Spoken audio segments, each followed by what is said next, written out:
Hello everyone, this is Ria and today we are going to start with the ordinal utility approach. अब पहले हमने पढ़ी थी cardinal utility approach जिसमें हम अज्यूम करते हैं कि हम यूटिलिटी को नंबर्स में मेजर कर सकते हैं. नाउ रिमेंबर यूटिलिटी सैटिस्फैक्शन है. अब लोग कहते हैं कि आप सैटिस्फैक्शन को एक फीलिंग को आप नंबर्स में कैसे कन्वर्ट कर सकते हैं.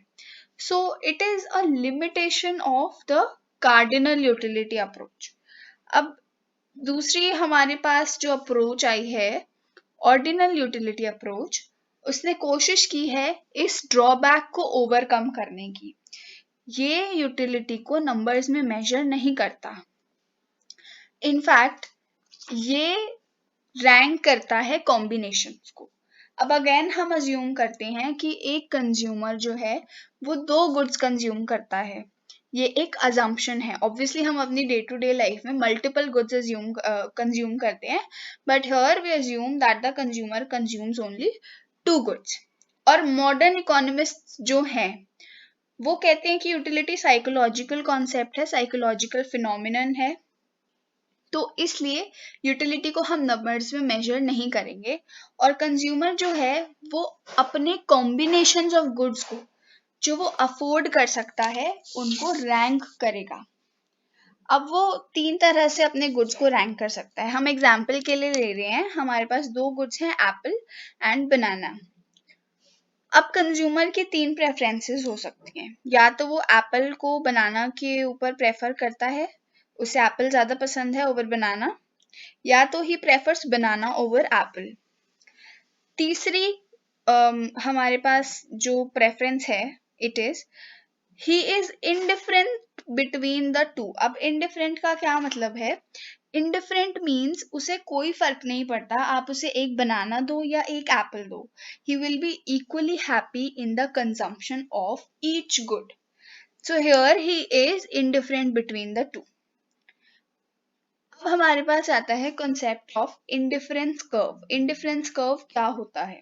इंडिफरेंस कर्व ग्राफिकल रिप्रेजेंटेशन है वेरियस ऑल्टरनेटिव कॉम्बिनेशंस का 2 गुड्स के जिसमें कंज्यूमर इंडिफरेंट है. अब हमने कुछ कॉम्बिनेशंस लिए हैं गुड्स के, 2 गुड्स के, जिनके बीच में कंज्यूमर इंडिफरेंट है. उन कॉम्बिनेशंस के बीच में कंज्यूमर को कोई फर्क नहीं पड़ता, आप उसको कॉम्बिनेशन ए दो, बी दो, सी दो, he is indifferent between them. और ऐसे कॉम्बिनेशंस का ग्राफिकल रिप्रेजेंटेशन है इंडिफरेंस कर्व. अब मैं यहाँ पे ये भी बता देती हूँ कि इंडिफरेंस कर्व को हम प्लॉट कैसे करते हैं. तो यहाँ पे जैसे हमारे पास दिया हुआ है बनानास और एप्पल्स के कॉम्बिनेशंस हमें गिवन है और हमने एक्स एक्सिस पे लिया है बनानास और वाई एक्सिस पे हमने लिया है एप्पल्स. तो 2014 हमें सिर्फ प्लॉट करना है. इधर हम प्लॉट करेंगे पॉइंट्स को और इन्हें ऐसे ज्वाइन कर देंगे so that indifference curve is a curve. उसको स्ट्रेट लाइन में ज्वाइन मत कीजिएगा, ये स्ट्रेट लाइन है भी नहीं, तो उसको एक कॉन्वेक्स शेप आएगी. This would be our indifference curve. Next we have monotonic preferences. Monotonic preferences क्या होता है? एक रैशनल कंज्यूमर जो है, रैशनल कंज्यूमर का मतलब जो कंज्यूमर हर चीज सोच समझ कर करता है, जो हर स्टेप बहुत ही कैलकुलेशंस के साथ लेता है, अपनी इनकम को वेस्टफुली स्पेंड नहीं करता, वो रैशनल कंज्यूमर होता है. और एक रैशनल कंज्यूमर हमेशा प्रेफर करेगा वो कॉम्बिनेशन गुड्स का जिसमें ज्यादा गुड्स हैं. फॉर एग्जाम्पल 3 बनानास और 3 एप्पल्स, राइट? ये एक कॉम्बिनेशन है and the other combination he has is 5 apples and 3 bananas. A rational consumer will always prefer 5 apples and 3 bananas over 3 apples and 3 bananas क्योंकि ज्यादा गुड्स की consumption से उसे ज्यादा सेटिस्फैक्शन मिलेगी. Next we have indifference map. Indifference map क्या होता है? Family of indifference curves is simply called indifference map. यहाँ पे इस डायग्राम में we can see multiple we can see 3 indifference curves, right? IC1, IC2 and IC3. ये तीनों मिलके, ये तीनों को जब हम एक साथ एक ग्राफ पर प्लॉट करते हैं तो हमारे पास आ जाता है indifference map. It is nothing but family of indifference curves. One point to be noted here is higher ICs give higher satisfaction.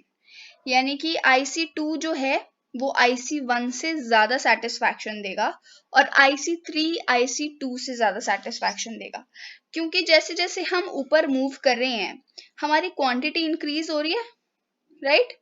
हमारी यहाँ पे क्वांटिटी इंक्रीज हो रही है ऑब्वियसली, तो ज्यादा क्वांटिटी मोनोटोनिक प्रेफरेंसेस, ज्यादा satisfaction. Next we have marginal rate of substitution. First chapter में हमने पढ़ा था मार्जिनल रेट ऑफ ट्रांसफॉर्मेशन. ये काफी सिमिलर हैं लेकिन सेम नहीं है, do not confuse the two. Marginal rate of transformation chapter 1 यानी कि पीपीसी में काम आता है और एमआरएस हमारा इंडिफरेंस कर्व में काम आता है. Now what is marginal rate of substitution? It is the rate at which commodities can be substituted with each other. So the total satisfaction remains constant. Substitute करना यानी कि एक गुड को दूसरी गुड की जगह यूज करना. तो MRS वो रेशियो है जिसमें हम दिखाते हैं कि किस रेट पे हम कमोडिटीज को सब्सटीट्यूट कर रहे हैं. इसका फॉर्मूला है units of B willing to sacrifice units upon units of A willing to gain. यानी कि हम एक गुड की कितनी यूनिट्स सैक्रिफाइस करने को तैयार हैं टू गेन अनदर गुड की एक्स्ट्रा यूनिट्स. फॉर एग्जाम्पल यहाँ हमने बनानास और एप्पल्स का केस लिया है, तो ऊपर आएगा हम कितने बनाना सैक्रिफाइस करना चाहते हैं, करने को तैयार हैं, कितने यूनिट्स ऑफ एप्पल के लिए. ये हमारा MRS होगा. We'll also learn how to calculate MRS so that the concept becomes clearer. हमारे पास कॉम्बिनेशंस दिए हुए हैं PQRS और एप्पल्स और बनानास की क्वांटिटी दी हुई है 1 2 3 4 15 10 6 and 3. अब MRS कैलकुलेट करना है, तो फर्स्ट कॉम्बिनेशन में we can not calculate the MRS because हमारे पास प्रीवियस डेटा नहीं है. Now we will look at one example जिससे कि क्लियर हो जाएगा कि मार्जिनल रेट ऑफ सब्स्टिट्यूशन क्या होता है और कैसे कैलकुलेट किया जाता है. So we have these combinations and we have units of A and units of B. First combination में we can not calculate MRS because हमारे पास इससे पहले का डेटा नहीं है. अब सेकेंड कॉम्बिनेशन में हमने A के यूनिट्स को 1 से 2 पर इंक्रीज किया है और B के यूनिट्स को हमने डिक्रीज किया है. तो हमने कितनी यूनिट्स सैक्रिफाइस की हैं B की? We have sacrificed 15 minus 10, 5 units of B. And how many units have we gained of A? We have gained 1 unit of A. So 5 upon 1, that is 5:1 is our MRS. Similarly, combination R में हम 2 से 3 पर गए हैं तो we have gained 1 unit और हम 10 से 6 पर गए हैं तो we have sacrificed 4 units. MRS क्या हो जाएगा? 4:1. S में भी same, 1 unit gained, 3 units sacrificed, and so the MRS is 3:1. Now as we can notice, MRS जो है डिक्रीज हो रहा है ना, MRS डिक्रीजिंग है. आगे इसके बारे में पढ़ते हैं. Now why MRS diminishes? MRS क्यों फॉल करता है? MRS फॉल करता है because of diminishing marginal utility. यानी कि जैसे जैसे हम यूनिट्स कंज्यूम करेंगे एक गुड की तो हमारी यूटिलिटी कम होती जाएगी और फिर हम उस गुड को गेन करने के लिए दूसरे गुड को ज्यादा सैक्रिफाइस नहीं करेंगे, राइट? अगर मेरे पास पिज्जा और पेप्सी है and if I have too many pizzas तो I will not be willing to sacrifice Pepsi to gain more pizzas, तो मेरा MRS डिमिनिश हो जाएगा. And too much consumption of one good reduces the satisfaction derived from it. Obviously अगर हम ज़्यादा consume करते जाएंगे तो उसकी वैल्यू जो है, उससे जो हमें satisfaction मिल रही है वो रिड्यूस होती चली जाएगी। Next we have properties of IC. Indifference curve की क्या क्या प्रॉपर्टीज होती हैं? So there are majorly 4 properties. The first one is indifference curves are always convex to the origin. See, it is convex to the origin. PPC जो होता है वो concave होता है, concave to the origin, and that is because of increasing MRT, right? लेकिन IC जो है वो कॉन्वेक्स होता है because of decreasing MRS. There is very little difference between MRT and MRS को कैलकुलेट करने में. There is very little difference. तो दे आर काफी रिलेटेड कॉन्सेप्ट्स. और डिमिनिशिंग एमआरएस की वजह से, MRS is the slope of IC, it is the slope of IC. तो बिकॉज अगर डिमिनिशिंग स्लोप होगी तो वो कॉन्वेक्स टू द ओरिजिन होगा. Next we have IC slopes downwards. IC downward sloping है because we have to sacrifice units of one good to gain more units of another good. अगर हमें एक good की consumption increase करनी है तो हमें दूसरे good की consumption decrease करनी पड़ेगी, and because of that reason IC is downward sloping. Third property is higher IC higher satisfaction. ये हमने पढ़ा था इंडिफरेंस मैप में भी कि जितना ऊपर आईसी जाएगा उतनी ज्यादा सैटिस्फैक्शन डिराइव करेगा कंज्यूमर.